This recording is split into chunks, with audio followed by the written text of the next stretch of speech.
जसा प्रश्न मी त्यांच्या नेत्याला विचारलेले आहे.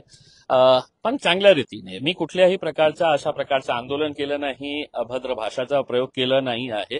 तुम्ही माझ्यासोबत चर्चा करण्यासाठी येईल, मी स्वागत करेल. पण तुम्ही काय कीचड घालणार आहे आणि शेण फेकणार आहे, तर तुम्ही तसं केलं तर तसंच उत्तर तुम्हाला मी देणार आहे.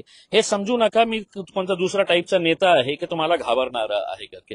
हे सगळे लोक जे जालन्याहून येत आहे मला असं सांगण्यात आलेलं आहे, याचा अर्थच एकच आहे. हे कोणते लोक आहे जे आपलं आयुष्य लोकांकडून पैसे घेऊन त्यांच्या मागे उभे राहून जिंदाबाद मुर्दाबादचे नारे लावणारे आहे. वडापाव विकणारे खऱ्या अर्थाने कोण आहे तर हेच लोक आहे. आयुष्य त्यांचं त्याच्यामध्येच गेलेलं आहे. आणि बहुतेक मी त्यांना आज संजय शिरसाटपेक्षा थोडासा जास्त पैसे दिले, त्यांनी 5,000 दिले असेल तर मी 6,000 दिले किंवा 5,500 दिले, तर ते बहुतेक माझ्या घराच्या समोर ना उभे राहतात, ते त्यांच्या घराच्या समोर जातील.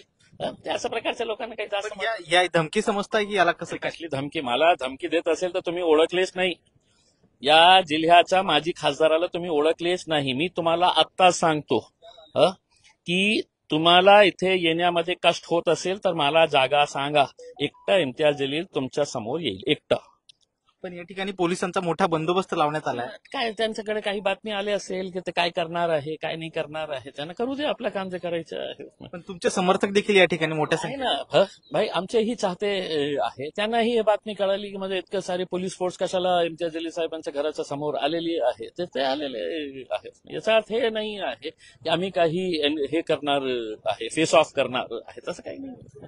त्या कार्यकर्त्यांना तुमचं काय सांगणं आहे नेमकं? घरी जा, परत घरी जाऊन झोपून जा.